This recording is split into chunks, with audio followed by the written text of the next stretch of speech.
1990년도 로마 월드컵 전야제 때에 세계 3대 테너들의 합동 공연이 있었습니다.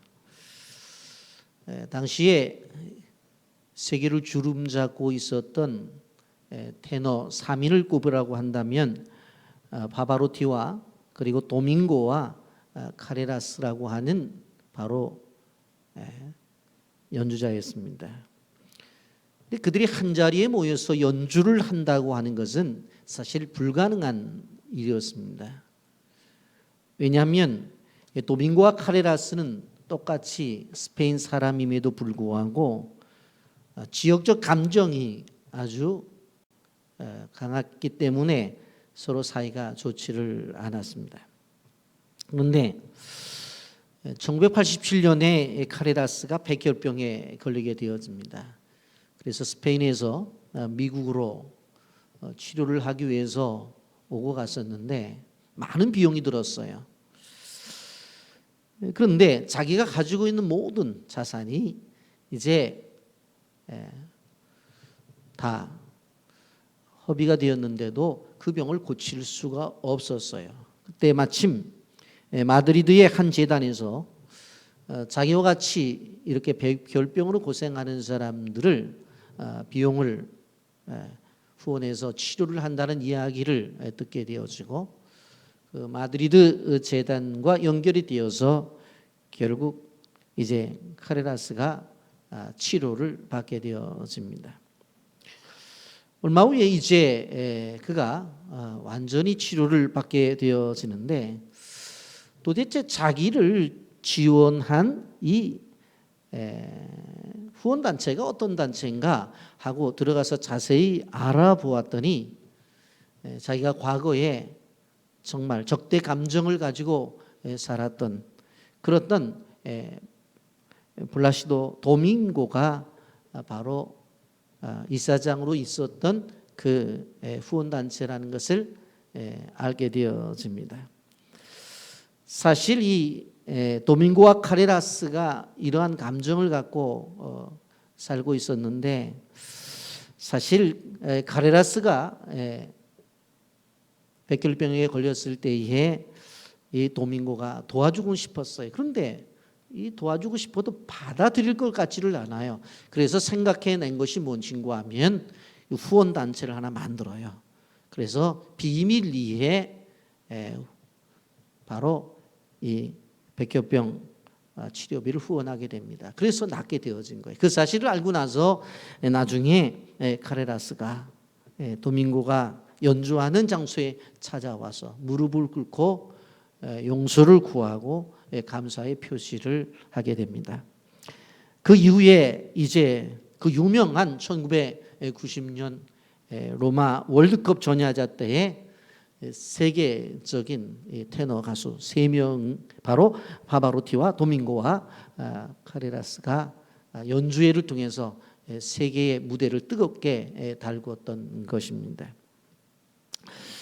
여러분, 우리는 가까운 친구가 보물일 수 있다고 하는 것을 우리는 생각해 봐야 됩니다.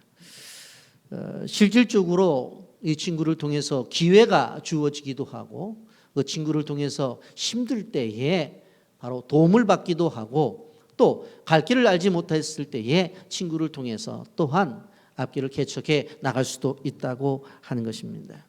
인생을 살아가면서 많은 문제들이 있습니다. 그런데 이런 문제를 가지고 아무나 이렇게 만나기가 쉽지를 않아요. 제가 목회자이기 때문에 상담을 합니다만은 늘 열려 있다고 하더라도 그 문제를 가지고 쉽게 나오지 못하는 것들을 보게 되어집니다. 전문 상담사를 찾아가게 된다는 것도 쉽지 않아요. 또 비용도 많이 들어가요. 그러다 보니까 힘들 때 친구를 찾게 되어지는데 그 친구는 자기의 말에 귀를 기울여주고 그리고 그러냐고 고개를 끄덕거리면서 또 공감도 해주고 그리고 그가 또 필요하면 시간이나 재정을 투자해서라도 함께 세워져 나가는 것이 이제 친구의 관계인 것을 볼 수가 있습니다. 우리는 요한복음을 진행을 하면서 좋은 친구의 관계 속에서 구원의 은혜를 누리는 한 사람들을 만나게 됩니다. 오늘 본문에 나오는 빌립과 나다나엘이라고 하는 사람입니다. 이들은 영적인 호감을 갖고 있었던 그런 사람들이었는데 예수님께서 그들을 깊이 보시고 그들을 높이 평가해서 제자들로 그들을 영입하는 것들을 바라볼 수가 있습니다. 우리가 친구 때문에 하나님과 가까워지고 그 친구 때문에 예수님과 가까워진다고 한다면 그 친구야말로 정말로 가치가 있고 귀한 친구라고 하는 사실을 우리는 기억해야 되는 것입니다. 여러분, 솔로몬이 친구의 소중함에 대해서 잠언서 27장 17절에 이렇게 말했습니다. 철이 철을 날카롭게 하는 것 같이 사람이 그의 친구의 얼굴을 빛나게 하느니라, 그렇게 말을 했어요. 철을 빛나게 하려면 철로서 어떻게 해요? 빛나게 할 수 있는 거잖아요. 망치로 두드려서 그 낫을 만들든지 또 송곳을 만들든지 쇠가 쇠를 두드리잖아요. 마찬가지로 친구가 빛나려면 그 옆에 친구의 역할이 중요하다고 이렇게 얘기를 하고 있는 것을 보게 됩니다. 이 친구의 관계 속에서 먼저 우리는 영광의 통로라고 하는, 어떻게 보면 이 통로는 복음의 통로라고도 말할 수 있는 통로적 관계를 좀 생각해 보려고 합니다. 여러분, 43절부터 46절까지를 보게 되어지면 이튿날 예수께서 갈릴리로 나가려 하시다가 빌립을 만나 이르시되 나를 따르라 하시니 빌립은 안드레와 베드로와 한 동네 벳사다 사람이라. 빌립이 나다나엘을 찾아 이르되 모세가 율법에 기록하였고 여러 선지자가 기록한 그 일을 우리가 만났으니 요셉의 아들 나사렛 예수니라. 나다나엘이 이르되 나사렛에서 무슨 선한 것이 날 수 있느냐? 빌립이 이르되 와서 보라 하니라. 이렇게 말씀하고 있습니다. 예수님께서 예루살렘에서 갈릴리로 내려가시다 한 청년을 만나게 되어지는데 그 청년이 이름이 누구냐면 빌립이라고 하는 청년이에요. 우리 빌립 그러면 지난주에도 오병이의 사건을 말씀드릴 때에 계산기를 두드려서 200데나리온이나 있어야 바로 이들 식사를 대접할 수 있다고 계산을 한 사람이 누구예요? 빌립이죠. 그런데 이 빌립이라는 사람이 어떻게 제자가 되었나?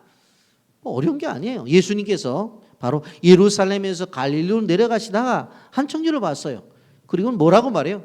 야, 나 따라. 그렇게 이야기를 했어요. 그것으로부터 제자가 된 것을 볼 수가 있습니다. 그럼 지난주에 우리는 예수님을 안드레가 만났을 때에 자기 형제인 시몬 베드로에게 가서 바로 예수님을 만났다고 하고 그 시몬 베드로를 데리고 예수님에게 와서 바로 제자를 만든 일들을 생각해 봤어요. 그래서 안드레를 다리 놓는 사람이다, 그렇게 제목의 말씀을 드렸는데 오늘 보게 되어지니까 바로 이 빌립이라고 하는 사람이 또 이제 자기의 친구를 하나님 앞에 인도해내는 장면을 우리는 보게 되어지는 것입니다. 그런데 이 사람이 부름을 받을 때 예수님께서 그냥 나를 따르라, 그렇게 한 말씀을 했어요. 그랬더니 그가 따랐어요. 여러분, 아무 설명도 없어요. 여러분, 주님이 그 제자를 부름에 있어서 도대체 이 빌립, 이 친구가 어떤 성격의 소유자인지, 또 과거에 어떻게 생활을 해왔는지, 집안 형편은 어떻든지, 또 과거는 깨끗한지, 또 부채는 없는지, 또 어느 학교 출신인지 좀 알아봐야 되잖아요. 그런데 그런 게 없어요. 그냥 보자마자 나를 따르라, 그렇게 말씀을 하세요. 그런데 그런 부름 앞에 빌립도 똑같아요. 주님이 따르라고 그러니까 뭘 묻지도 않아요. 여러분, 최소한도 내가 따르려고 한다면 이러한 것은 해야 되지 않겠느냐고 그렇게 예수님에게 말이라도 해야 되잖아요. 요즘 말로 말하자면 연봉을 얼마나 줄 거냐고 그렇게 연봉 협상이라도 해야 되잖아요. 그런데 그런 것이 전혀 없어요. 그냥 아무 말 없이 따라오라고 했더니 그냥 따라가요. 여러분, 이런 것을 뭐라고 표현해요? 그 스승의 그 제자다. 그 주님의 그 제자다. 그렇게 한마디로 우리는 이야기할 수가 있습니다. 여러분, 주님과 동행하는 삶이라고 하는 것은 무엇이냐면 바로 이런 삶이에요. 여러분, 주님과 나와의 관계 속에서 주님이 말씀하실 때 그 부분에 철저한 순종을 해야 되는데, 그 순종이 어떻게 이루어져요? 철저하게 주님을 믿기 때문에 이루어지는 거예요. 주님을 철저하게 신뢰하기 때문에 이루어지는 거예요. 따라오라고 그랬더니 아멘하고 따라간 것은 그 주님을 믿었기 때문에 되는 거지, 믿지 않으면 어떻게 될 수가 있겠어요? 여러분, 절대적으로 우리가 이 본문을 통해서 기억해야 될 것은 하나님과 나와의 관계 속에서 어떠한 정치적인 계산이 있어서는 안 돼요. 하나님과 나와의 관계 속에서는 더구나 경제적인 계산도 있어서는 안 돼요. 뭘 해주겠느냐고 그렇게 말을 해도 안 된다고 하는 거예요. 그냥 주님이 오라고 하면 아멘 하고 가면 되는 거예요. 여러분, 주님이 나를 부를 때 아멘하고 따라가는 것이 내 인생의 성공의 지름길이라는 사실을 기억하시기를 바랍니다. 여러분, 아멘하고 따라가야지 지체하면 그만큼 손해를 보는 거예요. 왜 그래요? 이미 순종하고 먼저 따라간 사람들은 저 멀리 가고 있어요. 그들은 얼마 가지 아니하면 하나님께서 준비하신 축복을 받아요. 그런데 이곳에 있어서 주님이 부를 때에 순종하고 달려가도 먼저 하나님 앞에 순종한 사람들을 따라갈 수가 없는데, 앉아서 그냥 하나님과 관계 속에서 따라오라고 말을 할 때에 말을 듣지를 않아요. 지체하면 손해가 나는 거예요. 여러분, 어떤 사람들은 그런 얘기를 해요. 왜 순종 안 하냐고, 왜 따라가지 않냐고. 예, 제가 몸값 좀 높이려고 그럽니다. 무슨 몸값을 높여요, 하나님 앞에서? 예? 여러분, 빌립이 예수님을 따라가게 되어지는데 며칠 동안 예수님과 함께 있으면서 예수님이 정말 하나님의 말씀 속에서 예언한 메시아라고 하는 것을 그는 깨닫게 되어져요. 그래서 자기 친구에게 전하지 않을 수 없어서, 견딜 수가 없어서 찾아가요. 바로 누굽니까? 바로 나다나엘이라고 하는 사람이에요. 45절 보십시오. 빌립이 나다나엘을 찾아 이르되 모세가 율법에 기록하여 여러 선자가 기록한 그 일을 우리가 만났으니 요셉의 아들 나사렛 예수니라. 내가 얼마 전에 바로 예수 선생을 만났는데 그 예수 선생님과 함께 생활을 하다가 보니까 그분이 구약에서 말씀하셨던 분이야. 그분이 선지자들이 예언했던 그분이야. 그러니까 야 그분에게 가자 그랬어요. 그랬더니 여기에 나다나엘이 46절에서 뭐라고 표현해요? 나다나엘이 이르되 나사렛에서 무슨 선한 것이 날 수 있느냐. 그 이야기를 듣고 빌립이 뭐라고 말해요? 이르되 와서 보라 그래요. 와서 보라. 야, 나사렛에서 무슨 선한 것이 날 수 있어. 그랬더니 그 이야기를 듣자마자 와서 봐 그렇게 말하잖아요. 와서, 원어에는 그리고가 들어가 있어요. 그리고 보라는 거예요. 에르쿠 카이 이데라는 말을 쓰고 있어요. 와서 그리고 보라. 와서 그리고 보라. 이 와서라는 것도 명령이고 보라는 것도 명령형이에요. 명령형을 반복했다는 건 뭐예요? 강조하고 있다고 하는 거예요. 무슨 이야기입니까? 의심이 가면 와서 네가 보고 스스로 네가 확인을 하라고 하는 거예요. 여러분, 요즘 인터넷 시대에 있어서 인터넷이나 SNS가 우리 얼마나 많은 정보를 줘요. 그런데 그러한 정보들 속에서도 가짜 뉴스가 판을 친다고 그러잖아요.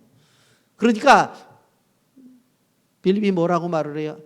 야, 내가 예수 선생님을 만났는데 그분이 메시아야. 그분이 모세 율법 속에 기록되었던 분이고 그분이 선지자가 이야기했던 부분이야. 그랬더니 순간적으로 뭐라고 말을 해요? 야, 나사렛에서 무슨 선한 것이 나. 그러니까 얼마나 답답했겠어요, 빌립이. 그러니까 순간적으로 그다 와서 봐. 네가 확인해. 그 얘기예요. 여러분, 와서 보라고 하는 것은 성경이 기록이 되어 있지만 전도에 있어서 탁월한 방법이라고 하는 것을 우리는 기억해야 돼요. 여러분, 우리가 세상에 있는 불신자들 하나님 앞에 데리고 온다고 할 때 아무리 설명을 해도 그들이 알아듣지를 못해요. 그럼 어떻게 해야 돼요? 일단 교회를 데리고 나와야 되는 거예요. 어떤 방법을 사용하든지 간에 그들에게 잘해주고, 어떻게 보면 아유 한번 가줄게, 네가 나한테 그렇게 잘하니까 미안해서라도 내가 가줘야 되겠다 해서라도 데리고 나와야 돼. 그리고 교회를 데리고 와야 돼. 그러면 그 다음에 하나님께서 심령의 감동을 주셔서 구원의 길로 인도하신다라고 하는 것입니다. 여러분, 나다나엘은 친구 빌립이 와서 보라 그랬더니 그 친구의 부탁을 받고 거절할 수가 없어서 바로 예수님을 뵈러 가는 거예요. 여러분, 이것이 진정한 전도 정신이에요. 여러분, 진정으로 친구를 사랑한다고 한다면 그 친구의 가장 좋은 선물은 무엇인가 하면 그 친구가 예수를 믿게 하는 것이라고 하는 것을 우리가 기억해야 되는 거예요. 어떤 집사님이 호주로 이민을 가게 되었는데 늘 호주로 이민 가서 그 어려운 이민 생활 속에서도 마음속에 늘 부담을 하나 갖고 있었어요. 그것이 뭐냐면 한국에 있을 때 가장 친하게 지내던 친구를 바로 예수 믿게 해야 되는데 그걸 못하고 자기가 온 거예요. 그래서 기도할 때마다 마음에 엄청난 부담이 생기는데 어느 날 교회에서 부흥회를 한다고 하는 거예요. 근데 하나님이 지혜를 주는 거예요. 아, 이번 기회를 사용하면 좋겠다. 그래서 이제 한국에 있는 친구에게 편지를 썼어요. 그래서 뭐라고 얘기를 하냐면 내가 고국을 떠나서 이곳에서 생활을 하면서 늘 내가 보고 싶고 그립다. 근데 한 가지 내가 오면서 너에게 꼭 예수를 믿게 하고 왔었어야 되는데 그것을 하지 못해서 내가 너무 가슴이 아프다. 그러면서 우리 교회에서 아주 유명한 말씀을 전하는 부흥사 목사님이 오시는데 내가 너를 초청할 테니까 좀 이곳에 와라. 3일 동안 하게 되어지는데 3일 동안 하는 것도 하루 종일 하는 것이 아니라 그냥 낮에 성경 공부 1시간, 저녁에 또 예배 드리는 또 1시간 그렇게 하니까 좀 와라. 그리고 한 일주일 정도 왔다 가면 남은 시간들은 내가 다 이 호주에 좋은 건 내가 구경을 시켜주마 하고 비행기 티켓을 끊어갖고 보내줬어요. 그러니까 이분이 가만히 생각해 보니까 친구 얼굴도 보고 싶고 그리고 하루 종일 가서 예배 드리는 것도 아니고 뭐 낮에 1시간이고 그리고 이따 오후에 또 놀다가 저녁에 예배 시간에 또 1시간 앉아 있으면 될 거고 그러다가 나머지 한 3일은 또 이제 이것저것 또 구경도 시켜준다고 그러고 뭐 비행기 티켓도 또 오고 뭐 자기가 손해볼 일이 아무것도 없는 거예요. 그래서 그 비행기를 타고 호주로 갔어요. 그랬는데 그 부흥회 때에 누구를 만나게 되어져요? 하나님을 만나게 된 거예요. 그리고 하나님 만나게 되어지고 그리고 가장 친한 친구를 이렇게 또 만나게 되어지고 또 구경도 하고 얼마나 좋아요. 그러니까 우리가 전도의 대상자들이 있을 때 그 전도를 하는 일들에 있어서 어떻게 해요? 우리가 희생도 해야 돼요. 그리고 우리가 섬기는 일들도 있어야 된다고 하는 것을 우리는 기억해야 되는 거예요.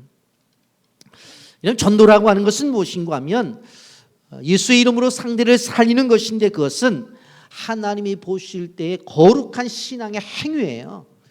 그렇기 때문에 전도를 위해서 하는 행동들은 하나님이 거룩하게 보는 거예요. 여러분, 우리 부침개를 해가지고 옆집에 믿지 않는 사람에게 갖다 주면서 어떻게 예수 믿으라고 그렇게 못하잖아요. 그러면서도 하나님 내가 이거 갖다 줍니다. 이 속에 복음이 담겨져 있습니다. 그러면서 최소한도 예수 믿는 사람은 다르구나 하는 것들을 느끼게 해달라고. 이것이 거룩한 행위라는 거예요. 거룩한 행위. 예? 찬잔을 베푸는 것. 직장에서 커피 옆에서 마시는데 믿지 않는 친구 한 잔 드실래요? 아니 제가 하겠습니다. 아니 뭐 여기 먼저 내가 왔는데 내가 뺏어 주겠다. 이거 먹으라고 주고 자기가 내가 뺏어 먹겠다고 뭐 그렇게 하는 거. 이게 뭐예요? 거룩한 행위라는 거. 거룩한 행동이라고 하는 거. 여러분, 우리는 실질적으로 복음을 위해서 복음을 전하는 일에 있어서 전도를 위해서 희생이 따라야 되고 전도를 위해서는 손해를 볼 각오를 해야 돼요. 그리고 어떤 경우에는 미안하게 만들어야 돼요. 미안해서라도 초청하면 한번 나올 수 있을 정도가 되어져야 된다고 하는 것입니다. 여러분, 실질적으로 빌립의 전도가 이런 방법이었던 것을 볼 수가 있습니다. 여러분, 우리가 요한복음 1장을 보면서 전도에 있어서 기본적인 놀라운 진리를 깨달을 수 있는데, 우리가 지난주에 우리가 생각을 해봤죠. 안드레가 누구를 전도해요? 시몬 형제를 전도를 하죠. 안드레가 시몬을 전도해. 이걸 가족 전도입니다. 가족 전도. 그리고 오늘은 누구를 전도해? 빌립이 바로 나다나엘을 전도하죠. 친구를 전도하죠. 이게 뭐예요? 친구 전도예요. 이 모든 것이 뭐예요? 모든 것이 관계 전도라고 전도학에서는 그렇게 말을 해요. 여러분 1장 44절에 이렇게 말하잖아요. 빌립은 안드레와 베드로와 한 동네 벳세다 사람이라. 그러니까 결국은 보게 되어지면 지금 한 동네 벳세다 사람들 가운데서 제일 먼저 안드레가 예수 믿어서 그 형제 베드로를 인도하고, 그리고 빌립이 예수님을 따라가서 예수님의 제자가 되고 자기 친구 나다나엘을 데려다가 결국은 제자 만들잖아요. 그러니까 지금 이것도 뭐예요? 지역으로 보면 한 지역에서 일어나는 일이다라고 그렇게 말씀을 드릴 수가 있어요. 여러분, 요즘 코로나 감염을 보면 코로나가 어떻게 감염이 되느냐? 같이 식사하면 감염이 된대요. 그래서 교회들 식사들 안 하잖아요. 왜 감염이 되느냐? 같이 얘기를 하면 감염이 된대. 그래서 마스크를 끼고 하라고 그러잖아요. 그리고 엘리베이터 안에서도 만나도 눈인사나 고개를 꾹덕거리지 절대로 말하지 말라고 그러잖아요. 또 어떻게 감염이 돼요? 같이 있어도 감염이 된대. 여러분, 이렇게 감염의 속도가 빠른데 한번 생각을 해보세요. 우리 예수를 믿는 사람들로서 다른 사람들에게 복음을 전하는 일들이 있어서 여러분 생각해 보세요. 아니, 같이 식사를 하면 감염이 된대. 근데 부부가 30-40년을 살면서 같이 밥을 먹은 게 30-40년인데 아직도 복음에 감염이 안 된 집안이 있어. 한번 생각을 해보세요. 여러분, 같이 말하면 감염이 된대. 그래서 마스크를 끼고 말을 하잖아요. 근데 마스크를 끼워도 어떤 때는 감염이 됐대. 그런데 뭐 여러분 자녀하고 얘기를 하고 부부가 얘기할 때 마스크 끼고 얘기하는 가정이 얼마나 돼요. 그런데 아직도 감염이 안 돼서 신랑이 교회 안 나오고 애들이 교회 안 나오고 그런다면 좀 생각해 봐야 되잖아요. 여러분, 같이 있어도 감염이 안 된대. 아니, 같은 이불 속에서 잠자고서 애 낳는데 왜 감염이 아직도 안 됐어? 우리가 좀 생각을 해봐야 돼요. 그러면 복음이라고 하는 이것이 그렇게 약한가? 절대로 그렇지 않다. 엄청나게 강하다는 거예요. 코로나 바이러스보다도 엄청나게 강한데 우리가 관심이 없는 거예요. 여러분, 그래서 복음의 통로를 닫아두면 안 돼요. 복음의 통로를 열어두어야 되는 거예요. 그래서 끊임없이 가족 그리고 친구, 아는 사람들에게 복음을 전하기 위해서 끊임없이 전도할 기회로, 그리고 또 예배로 초대할 기회를 삼아서 그들을 인도해야 된다고 하는 것을 우리는 기억해야 돼요. 여러분, 마지막에 교회 나왔는데 예수님 만나요. 그냥 초청해서 할 수 없이 교회 나왔는데 예수님 만나는 일들이 있다고 하는 거예요. 요한복음 1장을 통해서 기억해야 되는 전도의 방법이 무엇이에요? 가까운 곳에서부터 멀리 전도해 나가는 방법을 이야기하는 거예요. 먼저 남편과 아내, 부모, 자식, 친구들 이렇게 가까운 데서부터 멀리 나가라고 그렇게 하는 거예요. 이것이 성경에서 이야기하는 첫 번째 전도의 원리예요. 그래서 사도행전 1장 8절에 보면 뭐라고 말해요? 오직 성령이 너희에게 임하시면 너희가 권능을 받고 예루살렘과 그 다음에 유대와 그 다음에 사마리아와 그 다음에 땅끝까지 이르러 내 증인이다. 그래서 가까운 데서부터 복음을 전하는 일들에 대해서 이야기를 하잖아요. 예루살렘, 유대, 사마리아, 땅끝. 물론 이것을 원어적으로 보면 동시에 하라고 말씀을 하지만 그러나 우리에게 보면 예루살렘, 유대, 사마리아 땅끝으로 명시하고 있는 것을 볼 수가 있어요. 이것이 바로 전도의 원리예요.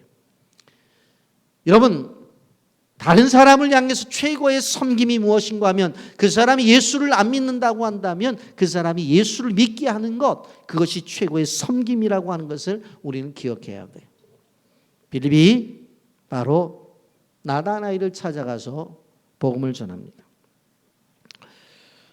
그랬더니 실질적으로 예수님께서 그 오는 나다나엘을 향해서 뭐라고 말해요? 48절에 보면 나다나엘이 이르되 어떻게 나를 아시나이까? 예수께서 대답하여 이르시되 빌립이 너를 부르기 전에 내가 무화과 나무 아래에 있을 때 보았노라 그랬어. 여러분 성경에 보게 되면 예수님이 사람을 칭찬한 경우가 거의 없습니다. 그런데 오늘 나다나엘은 예수님께서 아주 칭찬을 하시는 것을 볼 수가 있어요. 여러분 나다나엘이라고 하는 이 말의 뜻은 하나님의 선물이라고 하는 뜻을 가지고 있어요. 하나님의 선물. 에베소서 2장 8절에서 뭐라고 말해요? 너희는 그 은혜로 인하여 믿음으로 말미암아 구원을 받았으니 이것이 너희에게서 난 것이 아니요 하나님의 선물이라. 이 하나님의 선물이라는 거예요. 나다나엘이라고 하는 그 사람 존재 자체가 하나님의 선물로 이 세상에 부름을 받았다라고 하는 것입니다.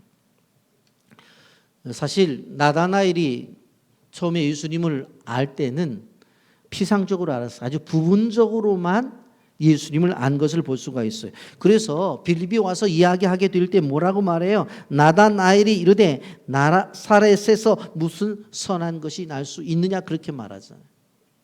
나사렛에서 무슨 선한 게 나와? 인정하지 않으려고 하는 거예요. 그런데 예수님은 나다나엘에 대해서 전부를 아셨던 것을 볼 수가 있습니다. 그래서 47절에 이렇게 말하잖아요. 보라 이는 참으로 이스라엘 사람이라 그 속에 간사한 것이 없도다.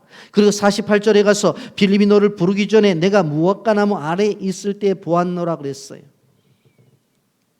나다나엘은 예수님에 대해서 부분적으로 알았어요. 아무리 친구 빌립이 이야기를 하지만 모세율법에 기록이 되어져 있고 선지자들이 예언한 그 사람이라고 말하지만 내가 생각할 때에 나사렛에서 무슨 선한 것이 나와 아주 부분적으로 알았어요. 그런데 예수님은 이 나다나엘을 볼 때 47절과 48절에서 이야기하잖아요. 너는 이스라엘 사람이고 네 속에 간사한 것이 없어. 그리고 내가 무화과 나무 아래에 있을 때 내가 이미 너를 보았어. 그렇게 이야기하죠. 여러분 하나님과 나와의 관계 속에서 꼭 기억해야 될 것은 뭐냐면 우리가 아무리 오랜 신앙생활을 했다 하더라도 하나님에 대해서 전부는 몰라요. 일부분밖에 모르는 거예요. 그런데 하나님은 우리를 어떻게 해요? 전부를 아셔요. 하나님 우리를 전부를 아셔요. 여러분 나다나엘이 예수님에 대한 편견을 가지고 있었어요. 그래서 46절에 나다나엘이 이르되 나사렛에서 무슨 선한 것이 날 수 있겠느냐 그렇게 말해요. 여러분 편견을 가지고 있었다고 하는 편견이라고 하는 것은 전체를 보지 못한다는 의미를 가지고 있습니다. 여러분 나다나엘의 고향은 어디냐면 가나였어요. 우리가 가나 혼인잔치 아시잖아요. 그 가나는 아주 그 도시가 큰 도시였어요. 그런데 사실 이 나사렛이라고 하는 그것은 아주 자그마한 그러한 동네였던 것을 볼 수가 있습니다. 그러니까 사실은 이 빌립이 약간 무시하는 감정을 갖고 얘기하는 거예요. 빌립이 와서 얘기를 하니까 야 나사렛에서 무슨 선한 것이 날 수 있어. 쉽게 말하면 이런 얘기예요. 정말 대학을 졸업하고 오래간만에 친구를 만났는데 야 너 어디 살아? 그랬더니 아 나 인천 살아. 그랬더니 저는 서울 산다고. 아 시골 사는구나. 그런 투에 보잘것 없다는 거예요. 거기서 인물 나올 수가 없다고 하는 거예요. 여러분 그런데 하나님은 우리에게 원하시는 것이 뭐냐면 사람을 알던 하나님을 알던 무슨 일을 하든지 간에 부분적으로 아는 것보다는 전체를 알기를 원하신다는 것을 우리는 기억해야 돼요. 여러분 신앙이라고 하는 것, 더 나아가서 믿음이라고 하는 것은 부분을 보는 것이 아니라 전체를 보는 마음과 눈을 갖고 있는 사람을 믿음을 갖고 있는 사람이라고 그렇게 우리가 표현을 하는 거예요. 여러분, 성도들 간에 갈등도 있어요. 근데 그 갈등이 왜 생겨요? 바로 부분적으로만 보기 때문에 그래요. 전체를 보려고 하는 의지를 갖고 나가게 되어지면 하나님이 만드신 피조물이기 때문에 그 누구에게도 그 사람에게는 장점이 있고 그 사람에게는 배울 점이 있어요. 또 그 사람은 하나님이 인정하는 부분이 있다고. 그런데 내 눈에는 그게 안 보여. 그래, 내 눈에는 뭐만 보여요? 내 눈에는 잘못된 점만 보이는 거예요. 그러니까 그걸 갖고 집사가 돼서 권사가 돼서 신앙생활을 그렇게 오래 해놓고 자꾸 손가락질을 하는 거예요. 왜요? 부분만 보기 때문에. 부분만 보기 때문에. 그러니까 여기에 나타난 나다나엘은 출생한 출생지만 본 거예요. 그러니까 뭐 나사렛에서 무슨 선한 게 나와. 그렇게 얘기를 할 수밖에 없는 거예요. 여러분, 우리가 기억해야 될 것이 뭐냐면 성도들 간의 관계 속에서도 하나님께서 원하시는 것은 부분만을 보는 것이 아니라 전체를 보기를 원하신다는 걸 알아야 돼요. 그런데 우리가 연약하기 때문에 눈에 보이는 것만 보이잖아요. 그러면 바로 어떻게 해야 돼요? 하나님께서 좀 보여주세요. 저분도 하나님의 피조물인데 정말로 하나님께서 귀하게 생각하는 그 부분이 어떤 부분인지 기도하면 그 부분이 보인다. 오, 나에게 없는 부분도 저분이 가지고 계시네. 아, 우리 교회에 꼭 필요한 부분을 저분이 가지고 계시네.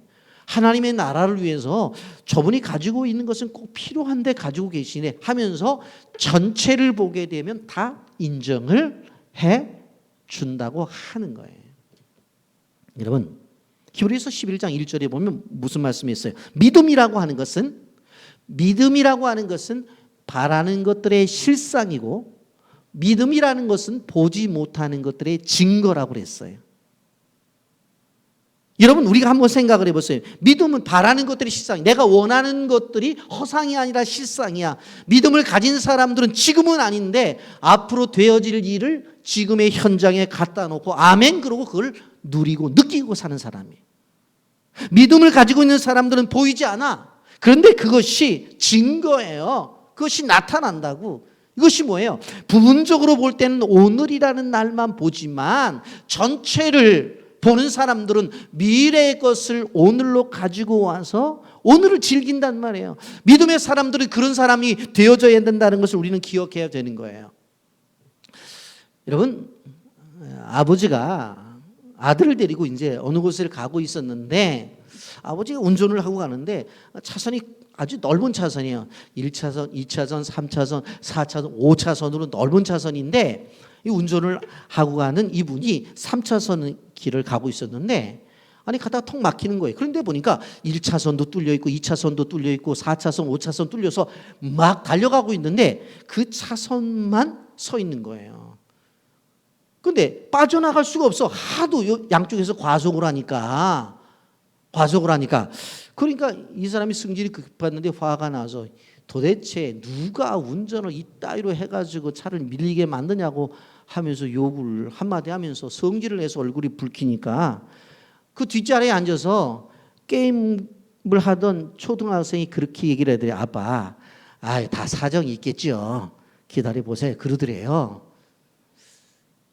애가 그렇게 얘기하니까 아무 소리를 못하고 좀 기다렸는데 차가 좀 빠진 다음에 우측으로 돌아서 가다가 보니까 그 앞에 뭐가 있어요? 접촉사고가 있었다는 거예요. 그러니까 뒤에 있을 때 보이지 않으니까 어떻게 해요? 화를 내잖아요. 그런데 가다가 보니까 접촉사고가 있어요. 전체를 보니까 그럴 수도 있는 거잖아요. 그러니까 우리가 기억해야 될 부분이 무엇인가 하면 오늘 이 나다나엘과 예수님의 관계 속에서 나타나는 것들을 우리는 바라봐야 되는 거예요. 예수님은 전체를 하셨어요. 전체를. 그런데 생각을 해보세요. 한번. 우리와의 관계라고 생각을 해보세요. 만약에 빌립이 예수님에 대해서 이야기를 했어요. 야, 모세의 글 속에서 있었고 선지자들이 예언한 분이 오셨단 말이야. 그렇게 얘기했으면 그래 그러고 달려들어야 되는데 나다나엘이 뭐라고 말을 하냐면은 야, 나사렛에서 무슨 선한 것이 나올 수 있어? 만약 그렇게 얘기를 하게 되면 웬만한 사람 같았으면 그래, 나 나사렛 사람이다. 넌 어디 사냐? 너 가나야? 가나? 그래, 조금 많이 먹었냐? 가나? 뭐 그렇게 들여받아 칠 거예요. 그런데 예수님은 그렇게 얘기를 하지 않아요. 그러니까 사람과의 관계 속에서도 예수님의 심정을 갖는다고 한다면은 만약에 권사님들끼리, 집사님들끼리, 뭐 성도들끼리 얘기할 때, 아유, 집사님, 내가 그렇게 오래 생활을 했는데, 아유, 왜 참 아무리 생각해도 내가 정말 얘기하고 싶지 않은데 얘기할게. 집사님 좀 쪼잔해. 그러면 당신 얼마나 넓어서 뭐 그렇게 달려들지 않는다는 거예요. 아유, 집사님 정확하게 보셨어요. 내가 나를 생각해봐도 나는 쪼잔해. 아, 근데 집사님 나를 위해서 좀 기도해. 집사님처럼 마음이 넓게 좀 기도 좀 해줘. 이렇게 나가야 된다는 거예요.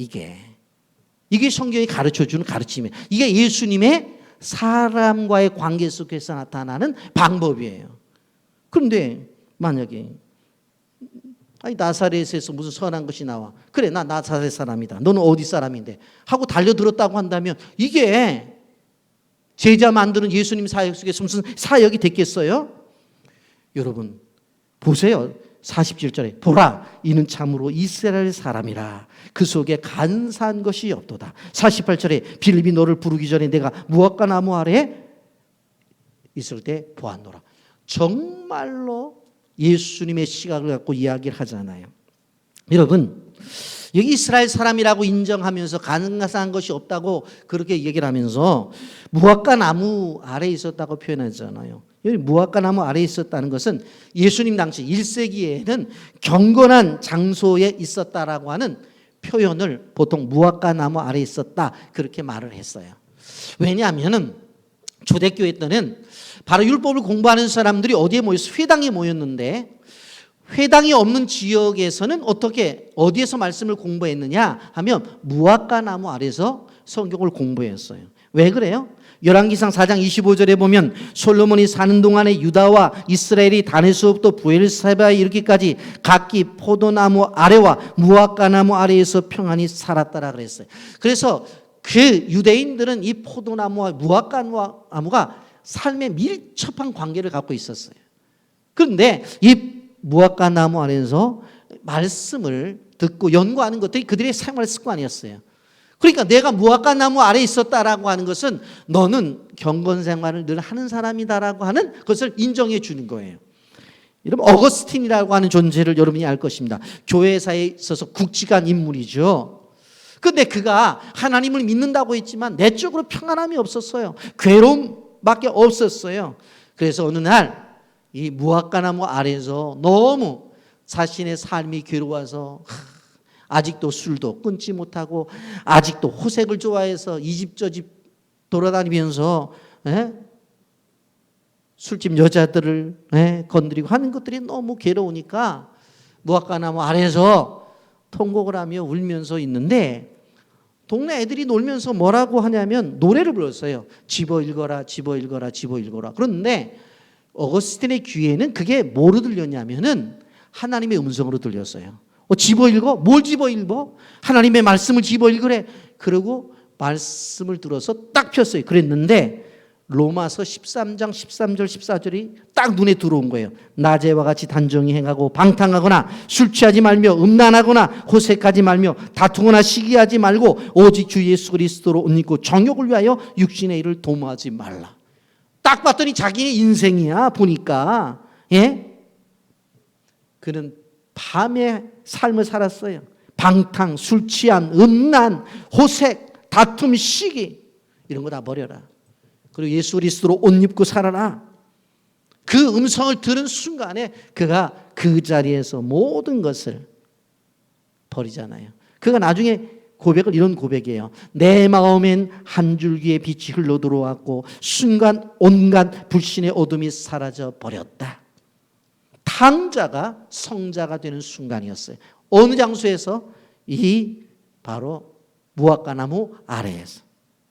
여러분, 이스라엘의 건기는 우리나라보다 훨씬 더운 날씨인데 그래도 습기가 적기 때문에 그늘에 가면 매우 시원해요. 그래서 율법을 공부하기가 쉬운 장소를 사람들은 선정했는데 그게 바로 무화과 나무 아래서 있었던 것을 볼 수가 있습니다.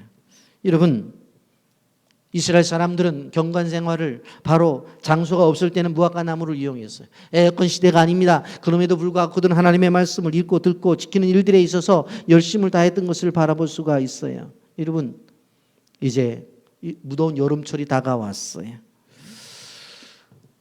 코로나 시대가 되어서 여름 성경학교와 여름 수련회를 진행함에 있어서 올해 우리 교회도 바로 이제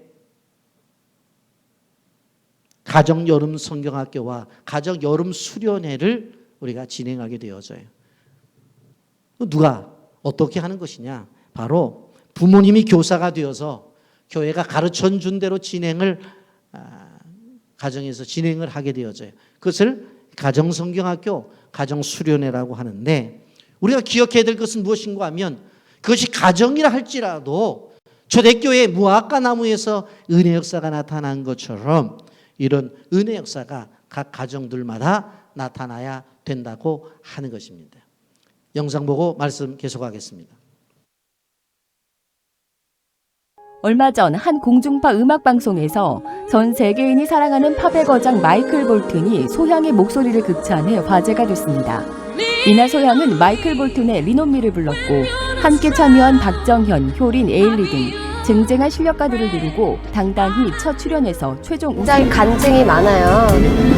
저희 어머님, 그러니까 시어머님이 대장암 말기로 암이 이제 3군데서 전이가 돼서 병원에서 내놓은 상태였고 이제 임종 준비를 하십시오 그랬는데 정말 많은 우여곡절이 있었지만 마지막으로 이제 저희 어머님이 하나님 앞에 드릴 것이 무엇이 있을까라고 생각을 하다 보니까 그게 찬양이었고, 그래서 우리 인간이 하나님 앞에 드릴 수 있는 건 찬송밖에 없구나.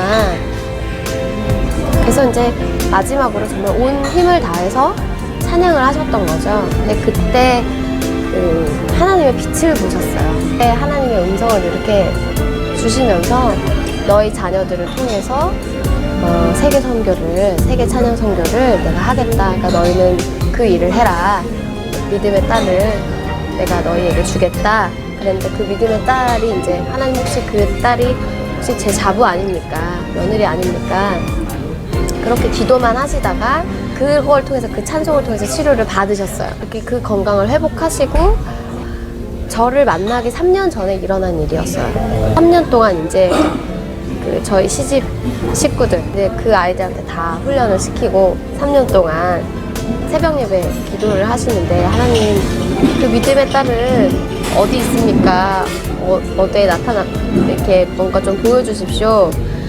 그랬는데 이제 저희 하나님이 그 호랑이를 잡으려면 호랑이 굴로 들어가라 그러시더래요. 그래서 그 프레이즈 신학교라는 그 신학교 광고를 이렇게 보다 보니까 거기가 왠지 그 딸이 올 것 같다는 느낌이 드시더래요. 그래서 그날 저녁에 이제 저희 어머님이 가신 거죠. 그냥 등록하는 마음으로. 근데 제가 어떤 다른 선교 단체에서 제가 노래 연습을 거기서 하고 있었어요. 근데 그 선교 단체가 마침 연습할 장소가 없어서 찾고 있던 차에 저희 어머님이 그러면 우리 교회 와서 연습하라고 그랬는데, 이제 저희 남편도 드럼을 치니까 그 선교 단체를 도와주고 이렇게 하다 보니까 서로 마음이 맞았던 거죠. 기도를 하는데 제가 저한테 말씀을 주시는 거예요. 5월 달에 내가 행하리라. 그 5월 달에 행하리라는 게 웨딩 마친 거예요.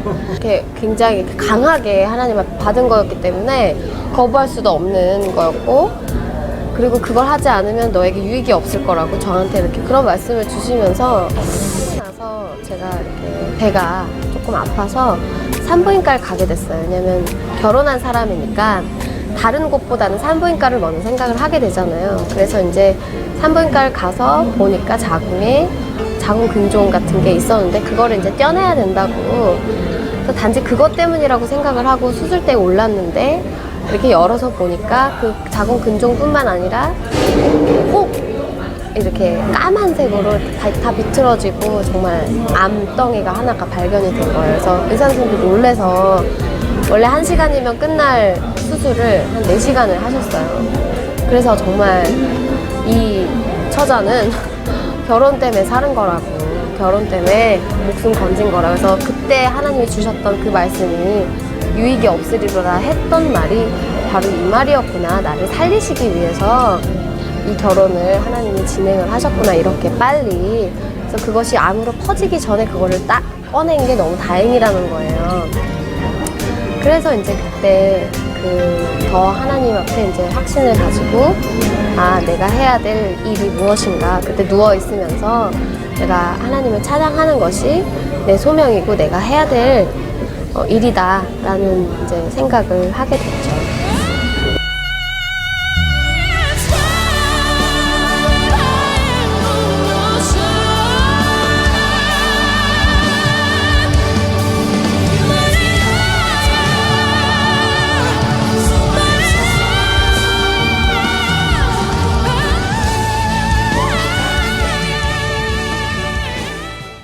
우리의 삶에 있어서 무화과 나무는 하나님께서 준비하신 곳으로 어느 곳에 가도 있다고 하는 것을 우리는 기억해야 되는 것입니다. 여러분, 이렇게 빌과 나다나엘의 관계 속에서 대화를 하면서 예수님께서 자신을 소개하는 장면을 우리는 볼 수가 있습니다. 예수님 만난 다음에 처음에는 나사렛에서 무슨 선한 것이 나올 수 있겠느냐라고 그렇게 말했던 나다나엘의 고백이 바뀌어집니다. 49절에 보면 나다나엘이 대답하되 라비오, 당신은 하나님의 아들이시오, 당신은 이스라엘의 임금이로소이다, 그렇게 말을 하죠. 근데 이 나다나엘의 고백 속에서 중요한 세 가지가 고백되어집니다. 첫째는 뭐라고 말해요? 라비오라고 말을 하죠. 사회적으로 좋은 선생님이라고 하는 거예요. 왜? 당시에 예수님을 가리켜서 선생님이라고 불렀으니까 분명 그 당시는 사회적으로 좋은 선생님입니다. 두 번째로 하나님의 아들이시오라고 하는 거예요. 영적으로 예언된 메시아라고 하는 거예요. 그리고 세 번째로 이스라엘의 임금이라고 고백합니다. 이스라엘 공동체의 훌륭한 지도자라고 분명히 이야기를 해요. 여러분, 나다나엘이 예수님을 만나서 라비라고 말을 하고 하나님의 아들이라고 말을 하고 이스라엘의 임금이라고 이야기를 했다고 한다면 그 정도만 해도 됐잖아요. 그런데 예수님은 거기에 머물러 계시질 않습니다. 50절과 51절을 보면 예수께서 대답하여 이르시되 내가 너를 무화과나무 아래에서 보았다므로 믿느냐? 이보다 더 큰 일을 보리라. 또 이르시되 진실로 진실로 너에게 이르노니 하늘이 열리고 하나님의 사자들이 인자 위에 오르락 내리락 하는 것을 보리라 하시니라 그랬어요. 너는 나를 라비라고 생각하고 하나님의 아들이라고, 그리고 이스라엘의 임금이라고 그렇게 말을 했다. 그런데 한 걸음 더 나가서 더 큰 일을 보게 될 것이다. 그렇게 이야기하면서 창세기에 나타난 야곱의 사건을 바로 가져다가 이야기를 합니다. 창세기 28장 12절 말씀에 꿈에 본즉 사닥다리가 땅 위에 섰는데 그 꼭대기가 하늘에 닿았고 또 본즉 하나님의 사자들이 그 위에서 오르락 내리락 하고, 그렇게 말씀했죠. 무슨 내용이에요? 여러분, 야곱을 알 거예요. 야곱은 축복을 추구하는 사람의 대표적인 인물을 이야기하면 야곱을 이야기해요. 그래서 그가 어머니 뱃속에서 나올 때도 형의 말뒤꿈치를 잡고 자기가 먼저 나가겠다고 당겼잖아요. 그러나 에서가 먼저 나오게 되어집니다. 그러면 태어날 때 형과 동생이 관계가 유지가 되었으면 그로 끝났을 텐데 그렇지 않아요. 나중에 어떻게 되어져요? 팥죽 한 그릇의 장자의 명분을 빼앗죠. 그래서 결국 그 일로 인해서 삼촌 라반의 집으로 도망을 가게 되어집니다. 가지고 나올 때 아무것도 없이 그가 그 고향 땅을 향해서 고향 땅을 떠나서 가게 되어질 때에 베델이라고 하는 곳에 돌을 베개 삼아 잠을 청했는데 그곳에서 꿈속에 하늘이 열리는 사건을 경험하게 됩니다. 그리고 사닥다리가 세워지고 하나님의 사자가 오르락 내리락 하면서 그 사자가 바로 야곱에게 메시지를 전해줍니다. 창세기 18장 13절 14절 말씀에 보면 또 본즉 여호와께서 그 위에 서서 이르시되 나는 하나님이니 너희 주 아브라함의 하나님이요 이삭의 하나님이라. 내가 누워있는 땅을 내가 너와 내 자손에게 주리니 내 자손이 땅의 티끌같이 되어 내가 서쪽과 동쪽과 북쪽과 남쪽으로 퍼져나갈지며 땅의 모든 족속이 너와 내 자손으로 말미암아 복을 받으리라. 여러분, 지금 고향을 떠나서 삼촌 라반의 집으로 가는 이 야곱, 가지고 있는 것은 아무것도 없어서 돌을 베개 삼아 잠을 자고 있는 그에게 바로 하나님이 주신 메시지는 뭐였어요? 바로 걱정하지 말라는 거예요. 두려워하지 말라는 거예요. 돌아오게 해주시겠다는 거예요. 그러면서 보여주신 것이 뭐예요? 바로 사닥다리 환상이란 말이에요. 여러분, 예수님 무슨 말씀을 하시는 거예요? 내가 이 땅에 와서 이제 사역을 할 텐데 그 사역은 어떤 사역이냐면 이 사닥다리 사역을 하겠다는 거예요. 오르락 내리락 하는 이 사역을 하겠다는 거예요. 여러분, 사실 예수님은 하늘과 땅을 이어주는 그러한 역할을 하셨던 것을 볼 수가 있습니다. 도망가는 야곱에게 소망이 없었듯이 지금 이스라엘 백성들에게는 소망이 없어요. 도망가는 야곱이 두렵고 떨었던 것처럼 지금 이스라엘 백성들에게는 두렵고 떨림이 있어요. 그런데 실제적으로 예수님께서 바로 이 땅과 하늘의 사닥다리가 되어서 바로 이어주는 이 사역을 하시겠다는 거예요. 이것이 바로 십자가의 사건이에요.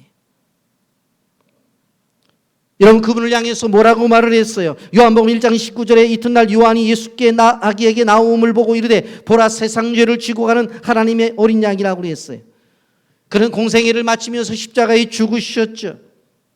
십자가라고 하는 것은 무엇입니까? 죄악된 세상과 하나님의 나라를 잇는 바로 사닥다리가 십자가인 거예요. 그 십자가상에서 예수님께서 뭐라고 말씀하셨어요? 다 이루었다라고 말씀하셨어요. 그 다 이루었다라고 한 그 말씀이 오늘 성경에서 말하고 있는 더 큰 일이에요. 더 큰 일. 단순한 입술의 고백이 아니라 바로 인류를 구원하시기 위해서 이 땅에 오신 그분의 사역 자체가 어떤 사역을 한다는 거예요? 바로 야곱이 베델에서 경험했던 그 경험이 바로 너희 조상 야곱에게 끝나는 것이 아니라 오늘날 나를 통해서 이 시대 속에서 이루어질 것이다. 그것을 누구에게 가르쳐 주는 거예요? 나다나엘에게 가르쳐 주는 거예요. 여러분, 나다나엘들이 얼마나 복음의 수용성과 얼마나 하나님의 진리를 깨달을 수 있는 능력이 있었으면 이 깊은 진리를 나다나엘에게 얘기를 했느냐 하는 거예요. 여러분, 주님의 제자가 된 나다나엘 후에 어디로 가서 복음을 전하다 순교자가 되냐 하면 아르메니아라고 하는 나라에 가서 바로 순교자가 되어져요. 이런 기독교 역사 속에서 최초로 왕이 예수를 믿은 나라가 아르메니아예요. 여러분, 그리고 기독교 국가로 왕이 믿고 선포를 한 최초의 나라가 아르메니아예요. AD 301년 기독교를 국교로 선택한 나라예요. 여러분, 313년 로마가 기독교를 국교로 정한 것보다 10년 이전에 바로 기독교를 국가로 선택한 나라가 아르메니아예요. 인구는 여러분 300만 정도밖에 되지 않는, 어떻게 보면 인천광역시 정도밖에 되지 않는 그렇게 큰 나라는 아니에요. 그런데도 지금 아르메니아 사도교회라는 그 사도교회에 들어와 있는 그 인구가 무려 95%가 그 교인들이에요. 여러분, 주변엔 다 무슬림들이에요. 그 주변의 무슬림의 나라 가운데서 이렇게 그래도 복음을 가지고 있는 나라로 지금까지 온다고 하는 것은 그 밑에 누구의 헌신이 있었어요? 바로 우리가 지금까지 생각해 보고 있는 이 놀라운 나다나엘의 헌신, 그 헌신 때문에 지금의 이 아르메니아가 있다고 하는 것을 우리는 기억해야 됩니다. 이제 말씀을 정리하려고 합니다.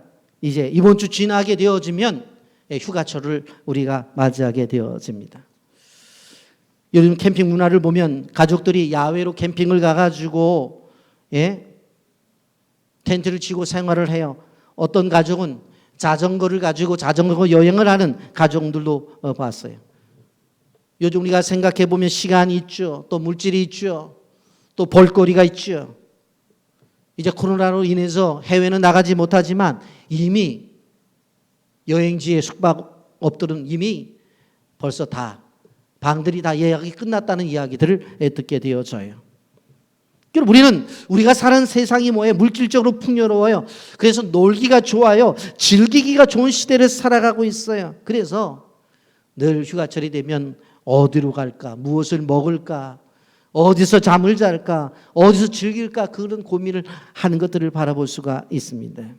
여러분, 이것도 하나님이 주신 하나의 방법이에요. 왜? 쉼이기 때문에. 그러나 이것 때문에 우리가 복음에 대한 열정을 잃어버리면 안 된다고 하는 것입니다. 여러분, 우리가 어떤 상황이든지 어떤 형편이든지 간에 우리 향해서 주시는 바로 무화과 나무가 있다는 사실을 기억해야 돼. 그래서 휴가지에 가서도 말씀을 읽고 묵상하고 말씀을 나누면서 그 속에서도 깊은 하나님의 은혜의 체험이 있어야 된다고 하는 것입니다. 여러분, 코로나19로 인해서 많은 어려움을 당하는 이 때에 이 휴가를 계획하면서도 늘 나다나일과 그리고 무화과 나무를 생각해 보면서 여러분의 휴가가 훨씬 더 영적으로 깊어지는 하나님을 만나시는 휴가가 되기를 예수님의 이름으로 축복합니다. 아멘.